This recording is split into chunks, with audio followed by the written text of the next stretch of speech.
Benih Rahasia Sang Pewaris episode 24. Sementara itu, Shira duduk di dekat jendela di area prasmanan. Seorang pria berusia sekitar 30 mendekatinya dan duduk di sebelahnya. "Hai, tidak ada tempat duduk lain. Bolehkah aku duduk di sini?" tanyanya. "Tentu saja," jawab Shira sambil tersenyum. Mata pria itu berbinar melihat senyumannya. Ia sudah memperhatikan kecantikannya sejak tadi, dan kini semakin terpesona. "Nama saya Ferdian. Siapa nama Anda?" "Saya Shira," jawabnya. "Nama yang indah, Nona Shira. Apakah Anda datang sendirian?" "Ya. Saya datang bersama teman, tapi dia sedang sibuk, jadi saya sendirian," jelasnya. "Kebetulan sekali. Saya adalah manajer umum di First World Company, bergerak di bidang transaksi aset." Ia menyerahkan kartu namanya. Pria itu cukup sukses untuk usianya, dan Shira terkesan. "Hebat sekali. Anda sudah menjadi manajer umum di usia muda." "Terima kasih. Apa pekerjaan Anda, Nona Shira?" "Aku seorang desainer perhiasan," jawabnya. "Wah, pasti sangat berbakat." Ferdian semakin tertarik padanya. Bukan hanya cantik, tapi juga berbakat. Saat itu, ponsel Shira berdering. Ia melihat layarnya sebelum mengangkatnya. "Halo, Vano." "Hai, Shira. Ayahku memintaku menemui tamu, tapi aku janji akan menemuimu dalam 10 menit, katanya." "Tidak apa-apa. Fokus saja pada tamu-tamu itu," jawab Shira dengan pengertian. "Ah, aku kesal. Tapi ayahku ingin aku berkenalan dengan lebih banyak orang." "Membuatku pusing," keluhnya. "Jangan berpikir begitu. Banyak orang ingin punya kesempatan seperti itu. Kamu harus meluangkan waktu dengan tamu-tamu ini karena mereka bisa sangat membantu bisnismu." Shira mencoba menghiburnya. "Ya, aku merasa lebih baik setelah mendengar suaramu. Di mana kamu sekarang?" tanyanya. "Aku sedang di area prasmanan," jawabnya. "Baiklah. Aku akan mencarimu sebentar lagi," kata Vano. Setelah menutup telepon, Shira mendongak dan melihat sepasang kekasih memasuki ruangan. Itu Kenzo dan Nindya. Shira menyipitkan mata melihat Nindya. Ia tak menyangka Nindya akan datang, apalagi bersama Kenzo. Sebuah senyum sinis muncul di wajahnya. Tampaknya kelicikan Nindya semakin hebat. Dia pandai memanipulasi situasi, bahkan pada Kenzo sekarang. Luar biasa, pikirnya. Shira mengalihkan pandangannya, dan matanya bertemu dengan tatapan Ferdian yang penuh kekaguman. Ferdian menatapnya dengan mata berbinar, sementara Shira memberikan senyum ceria yang membuat detak jantung Ferdian berdebar kencang. "Anda sungguh mempesona, Nona Nugraha," ucapnya. "Terima kasih," balas Shira dengan senyum sopan. Sementara itu, Kenzo berjalan bersama Nindya menuju area makan malam, namun perhatiannya teralihkan saat melihat wanita di dekat jendela. Tatapannya menyipit saat menyaksikan Shira tertawa lepas dengan pria di depannya. Mereka tampak asyik dalam percakapan. "Ayo kita cari tempat duduk, Kenzo," ajak Nindya sambil melihat sekeliling. Lalu matanya menangkap sosok Shira. Melihat meja di sebelah Shira kosong, Nindya segera menarik lengan Kenzo. "Ada tempat di sana," katanya dengan antusias. Kenzo merasakan lengan Nindya menggenggamnya, namun ia membiarkannya. Dalam hatinya, Ia penasaran dengan pria yang membuat Shira begitu bahagia. Saat Shira mengangkat wajahnya, ia melihat Kenzo dan Nindya berjalan ke arahnya. Ia menyadari bahwa mereka mungkin akan duduk di meja sebelah. Nindya menatap Shira dengan senyum puas saat mendekat dan berpura-pura menyapanya. "Oh, Shira. Aku tidak menyangka kamu ada di sini." Shira menatap Nindya dengan dingin sebelum kembali memandang keluar jendela. Ia enggan berpura-pura ramah dengan Nindya, merasa tidak ada gunanya. Nindya duduk dengan senyum tipis, sementara Kenzo mengambil tempat di hadapannya, memungkinkan dirinya untuk melihat Shira dengan jelas. Ia melirik pria di depan Shira, berpikir, siapa dia? Mungkin hanya orang biasa. Perusahaanku sangat dekat dengan kantormu, Nona Shira. Hanya 2 blok dari sini. Aku harus mengajakmu makan siang atau ngopi bersama lain kali, kata Ferdian, matanya tak lepas dari Shira, tanpa menyadari tatapan tajam yang tertuju padanya dari belakang. Shira menyibakkan rambutnya dengan jari, tersenyum malu. Tentu, kita bisa ngopi saat ada waktu luang. Sebagai seseorang yang sukses, aku yakin bisa belajar banyak tentang investasi darimu, ujarnya. Aku senang sekali jika bisa berbagi ilmu. Aku memiliki beberapa pengalaman di bidang itu, jawab Ferdian dengan percaya diri. Dalam hati, ia senang melihat Shira tertarik padanya setelah mendengar tentang karirnya. Ayo kita ambil makanan, Kenzo. Ajak Nindya. Kamu saja duluan. Aku perlu membuat panggilan telepon, jawab Kenzo tanpa beranjak. Nindya terpaksa pergi sendiri. Saat ia melirik pria di depan Shira, ia mencibir dalam hati. Seperti apa selera Shira? Pria itu tidak menarik sama sekali. Kenzo terus memperhatikan Shira. Cahaya lampu di atasnya membuat gaun abu-abunya berkilau, menyoroti kulitnya yang cerah. Wajahnya yang anggun dan mata yang memikat membuatnya tampak sangat menawan, sementara bibir merahnya terlihat begitu menggoda. Siapapun yang melihatnya pasti terpesona. Meski Shira tidak menoleh, ia bisa merasakan tatapan Kenzo. Apa yang dia lihat? Bukankah dia bersama Nindya? Pikirnya sinis. Saat Ferdian menunduk untuk minum, Shira memanfaatkan kesempatan itu untuk melirik tajam ke arah Kenzo. Mata Kenzo bertemu dengan mata Shira, dan Kenzo merasakan perasaan tak menentu di dadanya. Shira tampak begitu bahagia bersama pria itu, namun ia jarang melihatnya tersenyum padanya seperti itu. Kenapa? Apakah aku tidak pantas mendapatkan senyumannya? Pikiran-pikiran ini membuat Kenzo semakin gelisah. Melihat Shira terus bercakap dengan Ferdian, ia akhirnya tak tahan lagi. Ia bangkit dan berjalan menuju meja mereka. Permisi, Tuan. Aku perlu menggunakan tempat ini sebentar untuk membahas urusan pekerjaan dengan stafku, katanya tegas. Ferdian merasa terganggu. Siapa yang berani mengganggunya? Saat ia berbalik, ia terkejut. Bukankah ini Kenzo Wiharja? Silakan, Tuan Wiharja. Ferdian buru-buru menawarkan kursinya. Kemudian, ia berpikir, apakah Shira bekerja untuk Kenzo? Shira menatap Kenzo dengan sedikit ketidaknyamanan. Aku sedang tidak bekerja sekarang, Tuan Wiharja.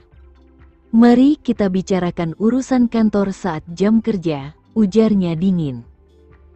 Menurutku, lebih baik membahas pekerjaan daripada mengobrol dengan pria membosankan ini, kata Kenzo, langsung menyerang pribadi Ferdian.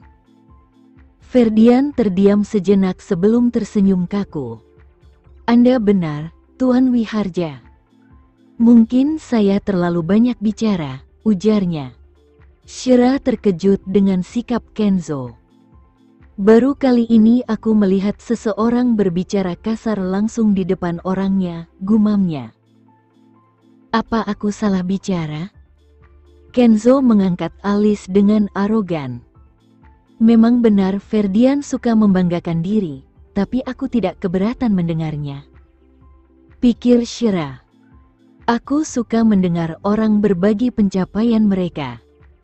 Apakah kamu punya sesuatu untuk dibanggakan, Tuan Wiharja? Silakan, tantangnya. Ekspresi Kenzo mengeras, bibirnya menipis. Tidak, jawabnya singkat. Shira mendengus. Sayang sekali. Mungkin aku, yang orang biasa ini, tidak pantas berbicara dengan orang sekelas Anda. Dengan itu, Shira mengambil tasnya dan berdiri. Secara kebetulan, Nindya kembali dengan membawa piring makanan. Melihat Shira berjalan mendekat, Nindya sengaja bergerak sehingga bahu mereka bertabrakan. Lalu, ia menjatuhkan piringnya ke lantai, membuat keributan. Erangnya lemah. Kenzo yang awalnya membelakangi mereka, segera berbalik mendengar suara pecahan. Ia melihat Nindya memegang kursi untuk menjaga keseimbangan, sementara Shira berjalan menjauh tanpa menoleh. Pecahan piring berserakan di lantai. Shira tidak peduli dan terus berjalan. Nindya berpura-pura membungkuk untuk memungut pecahan, namun Kenzo menghentikannya. Jangan. Kamu bisa terluka. Biarkan pelayan yang mengurusnya. Nindya tahu Kenzo akan menghentikannya, itu bagian dari rencananya. Sayang sekali makanannya terbuang, katanya dengan wajah sedih, sambil mengusap bahunya. Apakah dia menyakitimu? Tanya Kenzo dengan perhatian. Tidak apa-apa. Aku tidak menyalahkannya. Nindya menggigit bibir, seolah menahan perasaan. Ini membuatnya tampak seperti korban, sementara Shira terlihat kasar. Kenzo merasa sedikit kesal dengan sikap Shira.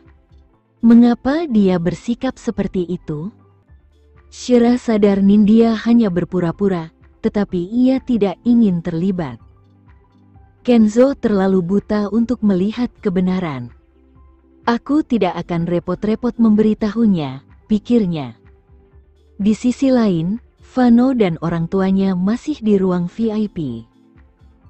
Mereka memperkenalkan Vano kepada beberapa tokoh penting di industri bisnis, berharap dapat membantu karirnya. Setelah selesai, Vano akhirnya bisa menuju aula utama. Ia mencari-cari dan akhirnya menemukan sosok Shira di antara kerumunan. Bersamaan dengan itu, Kenzo keluar dari area prasmanan. Vano melihatnya, dan dengan sengaja berjalan ke arah Shira, melingkarkan lengannya di pinggangnya. Apa kamu merindukanku? Tanyanya dengan nada akrab. Shira terkejut dan menoleh. Kamu membuatku kaget. Ia tertawa. Vano kemudian mendekatkan wajahnya ke telinga Shira, berbisik, kamu sangat cantik malam ini, sebelum tersenyum dan melepaskannya. Dari sudut pandang Kenzo, ia melihat Vano seolah mencium pipi Shira, dan Shira tampak menikmatinya. Wajah Kenzo menegang, ia merasa marah dan segera berbalik pergi. Vano menyadari reaksi sepupunya dan tersenyum puas. Sepertinya rencanaku berhasil, pikirnya. Ia menggenggam tangan Shira. Ayo kita cari tempat yang lebih tenang di lantai 2. Terlalu ramai di sini. Shira mengikuti Vano ke lantai 2. Saat mereka naik, beberapa pria mabuk hampir menabrak mereka, membuat Vano kesal. Setelah tiba di salah satu ruangan, Fano memesan buah-buahan. Ia melepas dasinya dengan santai dan duduk. Dengan setelan jas biru muda dan rambut yang tertata rapi, ia tampak sangat menawan, memancarkan aura muda dan elegan. Meski Fano tampak sempurna, bagi Shira, ia hanyalah sahabat baik. Selama 2 tahun terakhir, hubungannya dengan Fano tidak lebih dari persahabatan. Namun, Fano memiliki rencana lain. Ia ingin menjadikan Shira sebagai pendamping hidupnya. Ia ingin melindunginya dan berbagi masa depan bersama. Fano bercerita tentang tamu-tamu penting yang ditemuinya tadi, orang-orang berpengaruh yang jarang bisa ditemui. Tapi jujur, aku bosan, keluhnya sambil tersenyum melihat gelang di pergelangan tangan Shira. Akhirnya kamu memakainya. Shira melihat gelang itu. Tentu saja. Aku yang mendesainnya. Fano telah membeli gelang itu darinya dan memberikannya sebagai hadiah. Shira awalnya enggan menerimanya, tapi Fano bersikeras.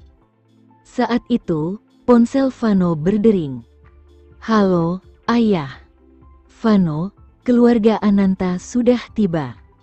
Datang dan temui mereka, kata ayahnya. Bolehkah aku tetap di sini sebentar lagi? Pinta Fano. Kamu bisa bersama temanmu nanti. Sekarang saatnya menunjukkan rasa hormatmu. Cepatlah, kata ayahnya dengan tegas. Baiklah. Fano merasa tak berdaya. Pergilah. Kita bisa bertemu lagi nanti, kata Shira dengan senyum.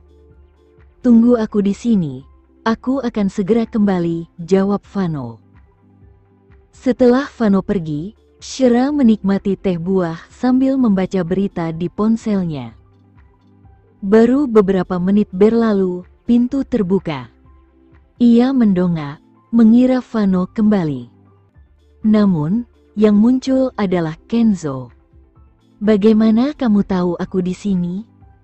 Tanya Shira dengan nada jengkel.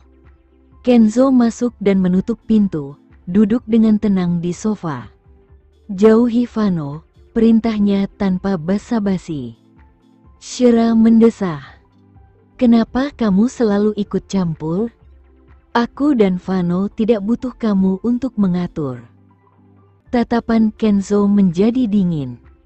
Meski kamu pernah menyelamatkannya, orang tuanya tidak akan pernah menerimamu sebagai menantu. Aku lebih mengenal mereka daripada kamu. Kenapa tidak? Shira menantang. Mereka menginginkan menantu yang selevel dengan mereka, jawab Kenzo dengan tajam. Shira tahu dirinya tidak sepadan dengan Fano, dan ia hanya ingin bersahabat dengannya. Ia tak pernah berharap lebih. Melihat ekspresi Shira yang terluka, Kenzo merasa sedikit menyesal, namun ia tahu itu kenyataannya. Keluarga Fano sudah merencanakan perjodohan untuknya. Shira tertawa kecil, namun terdengar pahit. Aku tahu siapa diriku. Aku tidak butuh kamu mengingatkanku. Kenzo mengernyit. Aku tidak meremehkanmu. Aku juga tidak butuh pendapatmu, balas Shira datar. Ia teringat saat Kenzo dan Nindya bersama tadi, membuatnya kesal. Jika dia bersama Nindya, seharusnya dia menjauh dariku, pikirnya. Malam ini, jauhi Fano. Kamu tidak tahu masalah apa yang bisa timbul, peringat Kenzo lagi. Shira menatapnya dengan tajam. Sudah selesai bicara? Kenzo merasa frustrasi dengan sikap keras kepala Shira. Mengapa dia tak mau mendengarkan? Karena Kenzo tidak mau pergi, Shira memutuskan untuk pergi saja. Ia mengambil tasnya dan hendak pergi ketika Kenzo mengangkat sebelah alisnya dan mengulurkan lengannya yang panjang untuk meraih pergelangan tangan Shira dan menariknya ke dalam pelukannya. Shira kehilangan keseimbangan dan langsung jatuh tertelungkup di dada Kenzo. Dia mendongak dengan marah, hanya untuk merasakan napas Kenzo di wajahnya. Kenzo menatap lekat-lekat ke wajahnya, dan ada sedikit rasa geli dalam tatapannya saat dia mencoba mendorongnya. "Jangan main-main denganku, Kenzo. Lepaskan. Bagaimana kalau aku melakukannya?" Pria itu mulai menggodanya. "Wanita inilah yang membuatku merasa sangat terganggu sepanjang malam," pikirnya. "Aku bahkan tidak punya kapasitas mental untuk peduli tentang apapun selain dia selama makan malam amal hari ini. Dia benar-benar membuatku kesal kali ini." "Kau." Shira terus mendorong Kenzo menjauh. Kenzo mengenakan kemeja sutra putih, dan ia bisa merasakan otot-ototnya yang kuat di telapak tangannya saat ia mendorongnya. Kenzo melingkarkan kedua lengannya di pinggangnya dan mengaitkan jari-jarinya untuk membentuk kuncian kuat di belakang punggungnya. Shira mulai kehilangan akal sehatnya saat ini. Apa yang coba dilakukan pria ini di sini? Siapapun bisa mendorong pintu terbuka kapan saja, dan reputasiku akan hancur jika seseorang melihat kami seperti ini. Berita tentang aku yang merayu tuan muda keluarga Wiharja akan menyebar seperti api. Sementara Shira terus berjuang melepaskan diri dari cengkeramannya, Kenzo diam-diam mengagumi parasnya yang cantik. Pandangannya jatuh pada bibir merahnya. Lipstik yang dia gunakan hari itu membuatnya tampak sangat cantik karena warnanya membuat bibirnya tampak berair dan penuh. Dia bisa merasakan jantungnya berdebar-debar, dan dia tergoda untuk mengetahui seperti apa rasanya. Tiba-tiba, Kenzo melonggarkan cengkeramannya pada wanita itu. Wanita itu pikir dia akan bisa melarikan diri saat itu, tetapi pria itu kemudian memegang pinggang dan bagian belakang kepalanya. Cengkeramannya kuat dan terkendali, dan tatapan matanya berubah agak berbahaya. Rasa frustrasi membuncah di dada Shira saat bibir pria itu bergerak mendekati bibirnya. Tepat saat pria itu hendak memaksanya menciumnya, Shira mengangkat tangan kanannya dan mengayunkannya ke wajah pria itu. Plak! Suara tamparannya terdengar sangat keras dan tajam di ruangan kecil itu. Beberapa saat kemudian, bekas tamparan merah muncul di wajah tampan pria itu. Udara seakan membeku saat tatapan pria itu tampak semakin gelap. Ada tatapan berapi-api di mata Shira. "Aku tantang kamu untuk menciumku lagi, kalau berani." Shira tidak ingin pria itu memanfaatkannya lebih lama lagi, dan dia ingin pria itu tahu bahwa dia bukanlah seseorang yang bisa dia ganggu. Namun, Shira baru saja menyelesaikan kalimatnya ketika pria itu kehilangan kesabarannya. Kenzo mengerahkan seluruh tenaganya untuk mendorongnya ke sofa. Kemudian, dia naik ke atas tubuhnya sebelum mencondongkan tubuhnya ke depan untuk menempelkan telapak tangannya ke hidung dan bibir merahnya. Shira tidak bisa bernapas. Bajingan ini membuatku sesak napas. Apakah dia ingin aku menamparnya lagi? Tangan kanannya terjepit, jadi dia mengangkat tangan kirinya untuk melakukannya. Namun, pria itu mencengkeram pergelangan tangannya dan mengangkatnya di atas kepalanya. Kemudian, dia menempelkan bibirnya ke bibir Shira dengan cara yang kasar dan ganas. Ia merasa seolah-olah pria itu menyedot semua energinya. Gigi dan bibirnya bergemeletuk. Shira merasa seperti anak kucing yang telah dikuasai oleh kekuatan dan panas tubuh pria itu. Akhirnya, pria itu melepaskannya. Ia akhirnya menemukan kekuatan untuk memarahinya saat itu.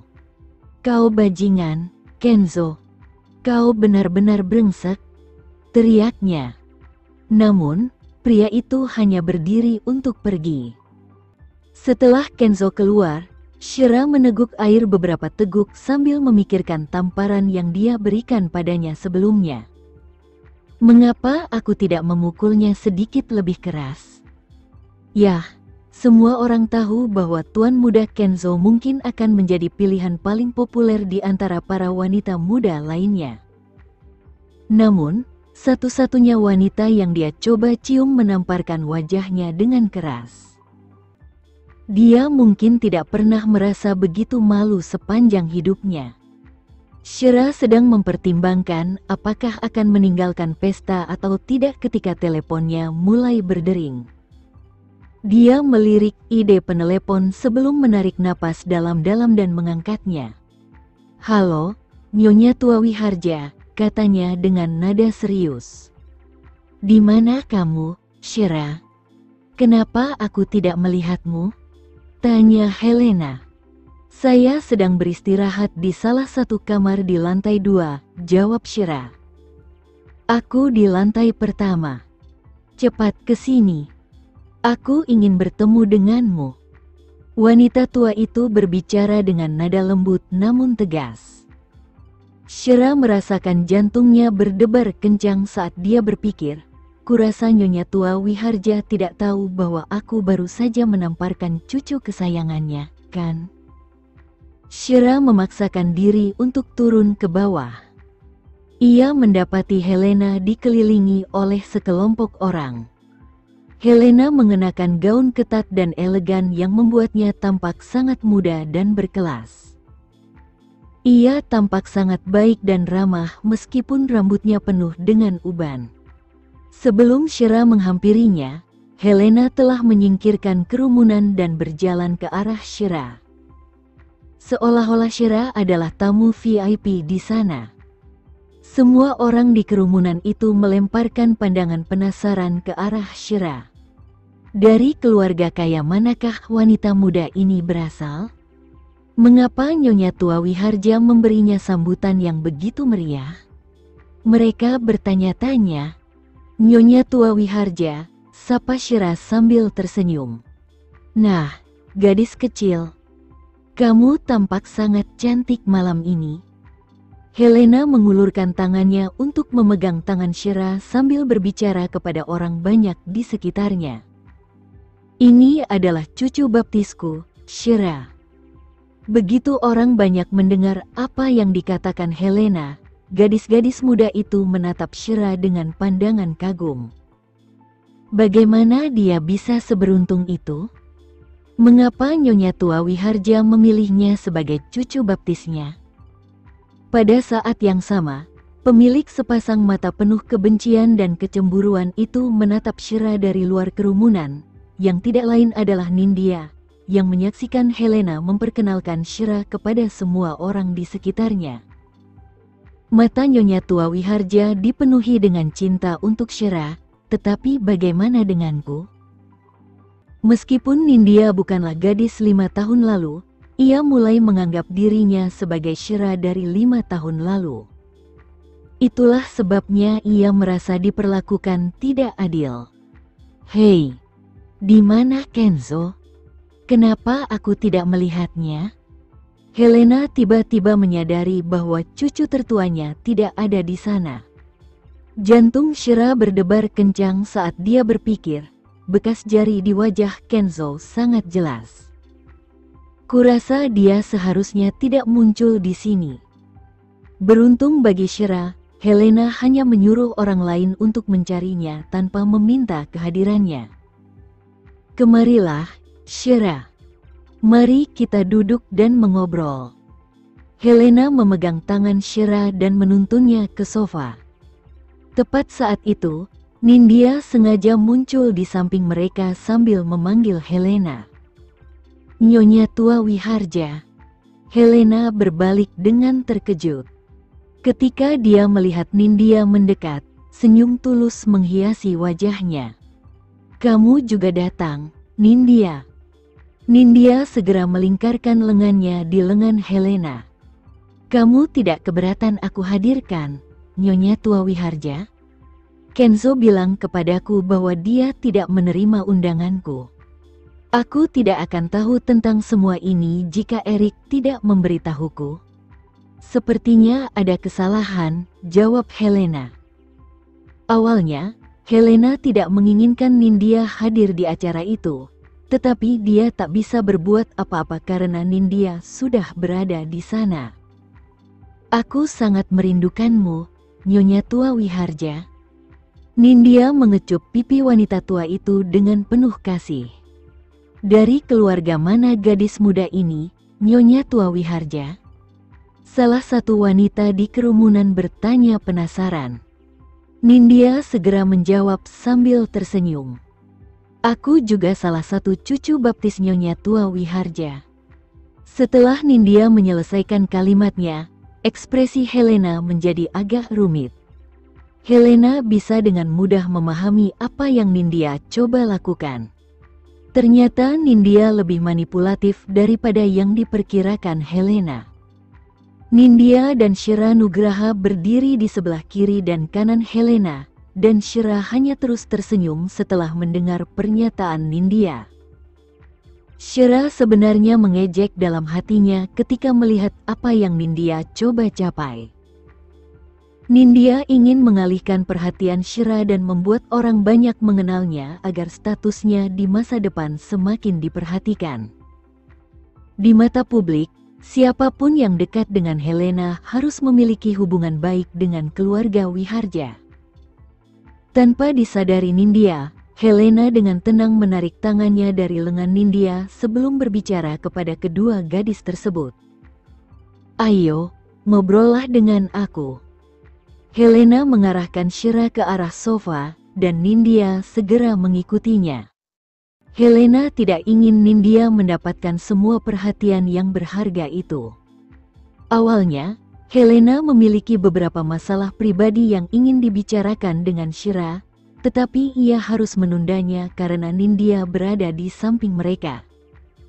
Akhirnya, Helena bertanya kepada Shira tentang pekerjaannya. Kurasa aku akan mencari kesempatan lain untuk berbicara dengan Shira, pikir Helena. Helena juga menanyakan kabar Nindya, dan Nindya menunjukkan ekspresi paling bahagia saat berbicara dengan Helena. Para tamu mengamati interaksi mereka dan bertanya-tanya, bisakah Nindya bersikap lebih ramah dan hangat lagi? Sementara itu, orang tua Vano memanggilnya ke ruangan lain.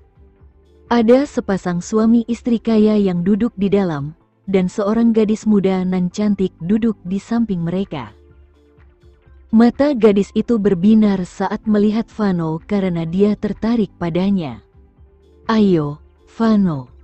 Aku ingin kamu bertemu dengan Tuan Ananta, istrinya, dan putri mereka yang cantik, Lea. Kalian pernah bertemu saat masih muda, ujar ayah Vano, Jordi Adinata, sambil tertawa kecil dan menatap Lea dengan penuh kasih sayang. Ya, kalian membawa Vano ke pesta ulang tahun Lea yang ke-100 hari. Vano baru berusia 2 tahun saat itu.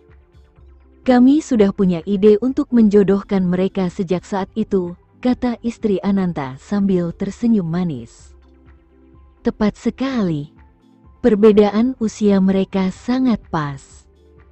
Kebahagiaan tampak di mata Rihata, ibu Vano, saat ia menatap Lea. Rihana sangat puas dengan ide ini. Baik Rihana maupun Jordi menjadikan Lea sebagai pilihan utama mereka. Orang tua Lea adalah orang-orang berpengaruh di industri makanan, dan mereka memiliki banyak kemitraan dengan bisnis perhotelan. Jika Vano mengambil alih bisnis tersebut, dia akan mendapatkan dukungan dari keluarga Lea. Jadi, rencana yang paling ideal adalah menjodohkan mereka dan menyatukan keluarga mereka, sehingga keduanya dapat saling membantu melipat gandakan pendapatan mereka. Vano tidak perlu lagi khawatir akan kurangnya dukungan dalam karirnya karena dia akan memiliki ayah mertua yang sangat berkuasa. Orang tua Lea memiliki pandangan yang sama, dan mereka memperkirakan bahwa kedua keluarga akan tumbuh lebih kuat setelah menggabungkan sumber daya mereka. Selain itu, keluarga Lea tidak perlu khawatir mencari pewaris lain untuk bisnis mereka karena mereka puas dengan kemampuan Vano. Sekian dulu ya video kali ini, kita lanjutkan lagi videonya di lain waktu.